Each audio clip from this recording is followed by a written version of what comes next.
What's up, everybody? Andrew Mahone here with Tricky Jim. Got a new deck profile here. This is Seb Simon's first place Sheffield Regional Championship Zoroark Lycanroc deck. I cannot believe that this deck was able to win Sheffield Regional Championships in a field with all of that Buzzwole. But this deck does have a lot going for it. Can beat Buzzwole decks with a little bit of crafty heads-up play. So let's take a look at this deck and see how Seb was able to win the Sheffield Regional Championships with this fighting weak archetype. All right, first of all, we're starting things off strong with a 4/4 Zoroark GX is the backbone of our deck and easily the most broken draw card in standard format right now. Also an excellent attacker. This thing is the backbone to the deck and just gives you unlimited options throughout the course of the game with that trade ability, and of course puts out quick and efficient damage with that riotous beating attack. We've also got 3 Rock Ruffs, and you'll notice they are all the 70 hit point Rock Ruffs. No need to corner here. If you're cornering, you're probably losing. 70 hit point Rock Ruff is proving to be the way to go. And 2 Lycanroc GX, fantastic for that Bloodthirsty Eyes ability, allowing you to target down with precision exactly what you want on your opponent's side of the field with Riotous Beating, which can allow Zoroark decks to really just run other decks off the field because you can target down whatever you want with Bloodthirsty Eyes, Riotous Beating with just a double colorless energy attached to Zoroark GX, and knock out whatever sort of weak Pokemon you want to on your opponent's side of the field as early as turn 2, which happens all the time. You set up one Zoroark, you start trading, you start drawing into other Zoroarks, you trade some more, you draw into your Lycanroc, you Bloodthirsty Eyes, you knock something out, you get a fighting down on Lycanroc GX. Now all of a sudden you're live for Claw Slash and Dangerous Rogue GX, which are both amazing attacks. Claw Slash can get in there even versus the baby Buzzwole. You can go Lycanroc GX with a strong energy, which Seb plays 4 of. No basic fightings here. The 4 strong energy, very good for Claw Slash math, getting you up to that very relevant 130 damage to knock out those annoying and pesky baby Buzzwoles, right? So you're going to be knocking out baby Buzzwoles with Claw Slash there. Dangerous Rogue GX can be great as your one of GX attack, just to kind of take a big knockout on whatever you like on your opponent's side of the field. If they have just 3 bench Pokemon with a strong energy attached, you could do 170. If you have 2 strongs attached, that's 190. If your opponent has 3 benched Pokemon, and then if you have a choice band added into that, that's 220 damage. I'm pretty sure we run Kakoi. Do we run Kakoi? Natalie, is there Kakoi in here? No Kakoi. All right, so 220 damage is the max that this thing could do with 3 bench Pokemon, but that is very good. I mean, that is extremely good for just your opponent having 3 bench Pokemon. If they have 4 bench Pokemon, sky's the limit on Dangerous Rogue GX. You can easily hit some outstanding numbers with that. You'll see Seb also plays 1 copy of the Mewtwo from Evolutions, helps slow down those Buzzwole decks if they get a little trigger happy, get 3 energy on a baby Buzzwole or a big boy Buzzwole GX. You can slow them down with Psychic, knock them out in 1 hit. In combination with Choice Band, you automatically knock out a baby Buzzwole with 3 energy on it with Mewtwo Psychic, but it is a great non-EX, non-GX option there to throw in some damage versus Buzzwole decks. We also still play the one of Mew EX, very good for just being able to wipe out a clean Buzzwole if Buzzwole does not have a attacker built up and ready to KO you. This thing can also KO the Necrozmas in Malamar decks if they are playing the Psychic Necrozma version, if they're playing Mewtwo or anything like that.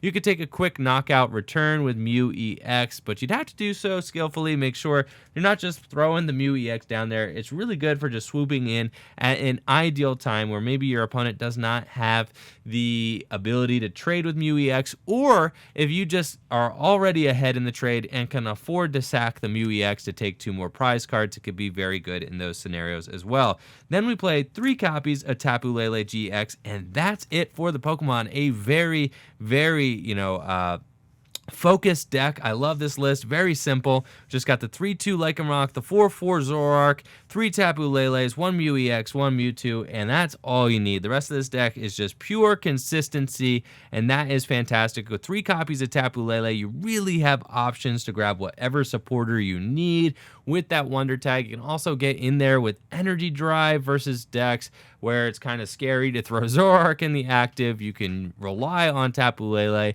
to poke with Energy Drive, then maybe Acerola the Lele later, get out of there, and move on to a different attacker. So great, consistent, and kind of unified deck here. I love just the one Mewtwo, one Mew here, and just the thicker Lycanroc line, the 3 Leles. That is fantastic. So that's it for the Pokemon. Let's move on to see what supporters Seb plays. And I remember seeing he plays a lot of Bridget. We've got 4 copies of Bridget in this deck. You think Seb wanted to hit the turn 1 Bridget with this deck? 3 Lele, 4 Bridget. Gonna be getting that turn 1 Bridget almost every single game, which is fantastic. That's really what the Zoroark decks live by, the turn 1 Bridget. They die by the turn 1 Bridget. So 4 copies of Bridget helps you to get that more often than not.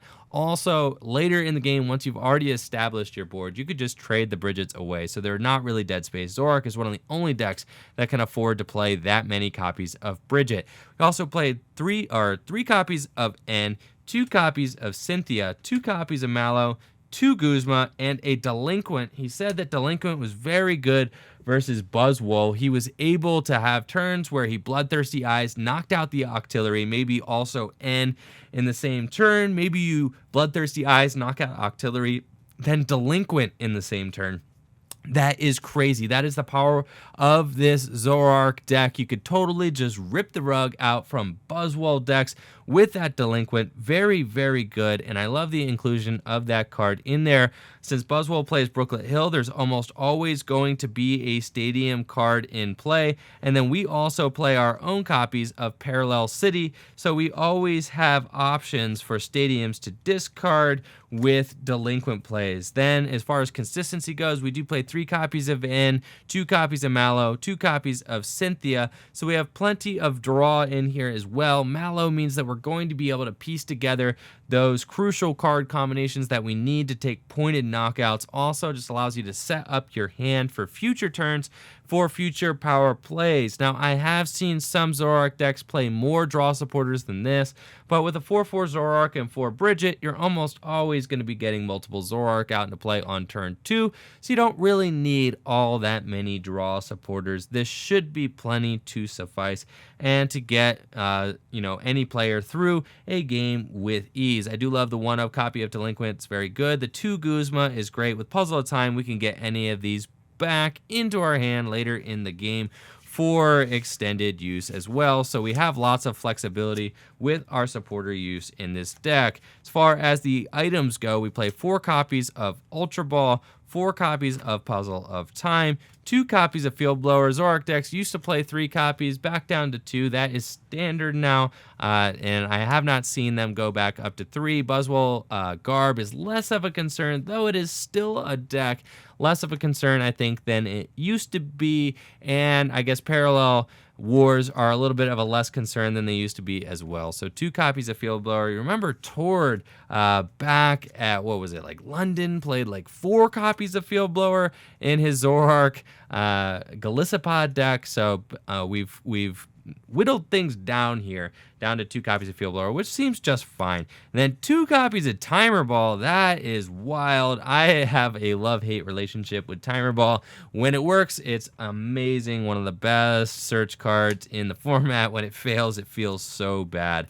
But Timer Ball can create some really explosive turn 2s with this deck. You hit a couple of heads, then all of a sudden you're off to the races with multiple Zoroarks. I do love 2 Floatstone in the Zoroark decks. I felt like mobility has been a problem with a lot of lists that only play 1 Floatstone. I've seen more lists starting to play 2, and I really do love 2 Floatstone in Zoroark decks.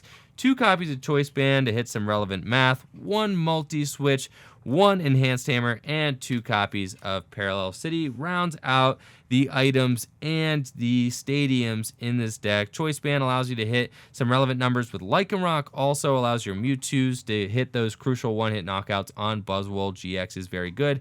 Also, Multi-Switch can allow you to pull off a surprise Lycanroc out of nowhere. Maybe you ride us beating one turn, and then you retreat into a Lycanroc, attach your strong energy, and if you retreated for free with the Floatstone, you can multi-switch, bring that DC up to Lycanroc, and take a surprise Dangerous Rogue. I really do like the 1-of multi-switch in here, so you just always have that option if you do have a DC somewhere on the board, or if you do have a fighting energy somewhere on the board. As long as you have one energy down, you can multi-switch and pull off a surprise Lycanroc. That is an awesome option to have and very, very good for this deck.